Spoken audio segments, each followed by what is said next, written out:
नमस्कार। श्रीमद् भागवत गीता के इस एपिसोड में आप सभी का स्वागत है।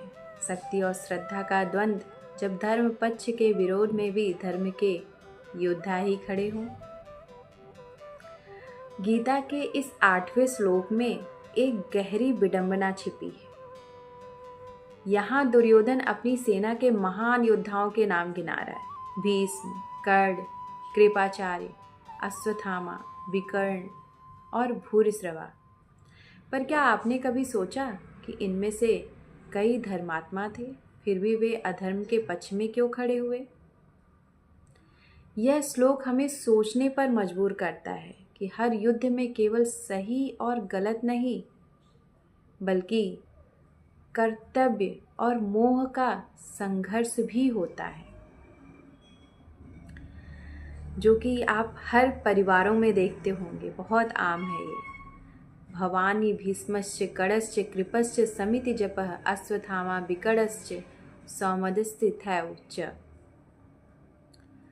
दुर्योधन कहता है आप गुरु द्रोणाचार्य से, भीष्म, कर्ण, कृपाचार्य, अश्वत्थामा, विकट और समुद्रपुत्र भूरिश्रवा से, ये सब युद्ध में सदैव विजयी रहने वाले योद्धा हैं।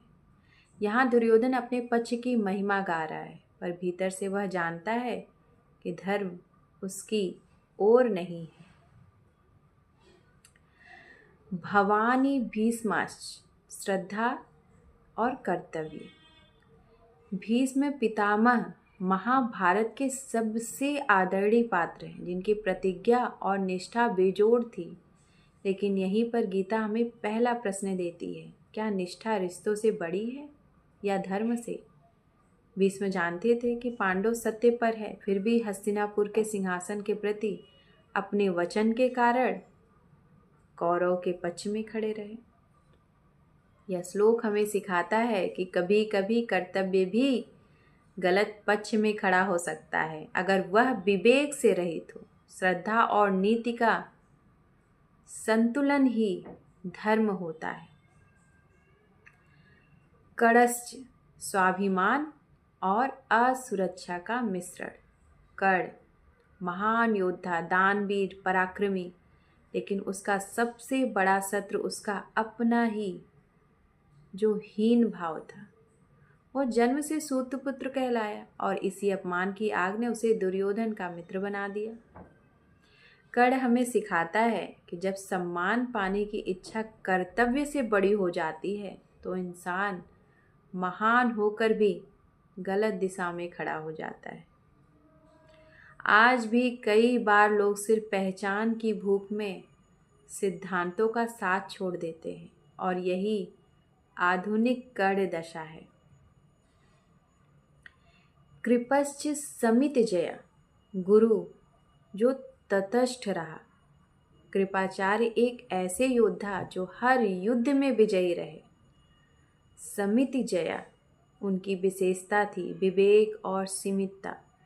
वे जानते थे कि दोनों पक्ष अपने अपने कारणों से सही है। उनका चरित्र सिखाता है कि जीवन में कभी कभी तटस्थ रहना भी युद्ध का एक रूप है।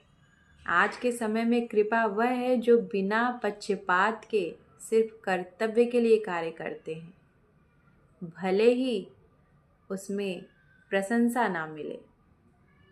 अश्वत्थामा, ज्ञान का अहंकार।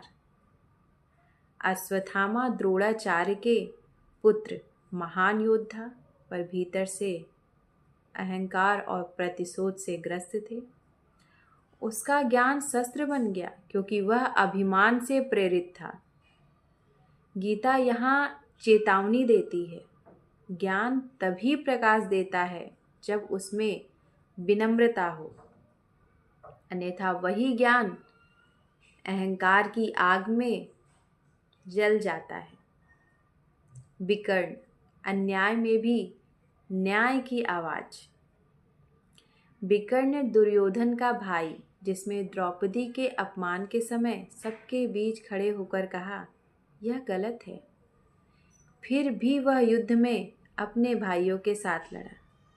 याद ध्यान रखिएगा, ये हर जगह होता है। विकर्ण का चरित्र हमें बताता है कि कभी कभी हम सही जानते हैं, पर संबंधों की दीवार हमें रोक लेती है। गीता का संदेश यही है, सच्चा धर्म वही है जो सत्य के पक्ष में खड़ा हो, ना कि अपने पक्ष में। और ये बात सबको बहुत ही ध्यान से सुननी चाहिए। सौमदस्तिभय तैवच परंपरा और गौरव का प्रतीक। सोमदत्त का पुत्र भूरिश्रवा एक ऐसा योद्धा जो वीरता में प्रसिद्ध था, पर युद्ध में उसका धर्म भ्रमित हो गया। वह पुरानी व्यवस्था का प्रतिनिधि था जो न्याय के बजाय संस्कार की निष्ठा से चलता था। यह हमें सिखाता है कि संसार तब तक श्रेष्ठ है जब तक वे विवेक के साथ हो। अंधी परंपरा हमें सत्य से दूर कर देती है। दुर्योधन का दृष्टिकोण। दुर्योधन यहाँ अपनी सेना के महान योद्धाओं का वर्णन करता है, पर ध्यान दीजिएगा, वह उनका सबका श्रेय अपने अहंकार से जोड़ रहा है। भीष्म का बल, कर्ण की प्रतिभा, कृपा की निष्ठा, अश्वत्थामा का ज्ञान, सब उसके लिए मेरी सेना की ताकत बन गए। यही मानवीय भूल है, जब हम दूसरों की प्रतिभा को अपने स्वार्थ की दीवार में कैद कर देते। आधुनिक संदर्भ इन सब का क्या है? अपने शब्दों में हम इसे कैसे समझें? आज भी कौरव सेना हर जगह है जहाँ प्रतिभाशाली लोग किसी गलत विचारधारा के पीछे अपनी नैतिक दृष्टि खो देते हैं। जब कोई बुद्धिमान व्यक्ति मौन रहकर अन्याय का साथ देता है तो वो भीष्म है।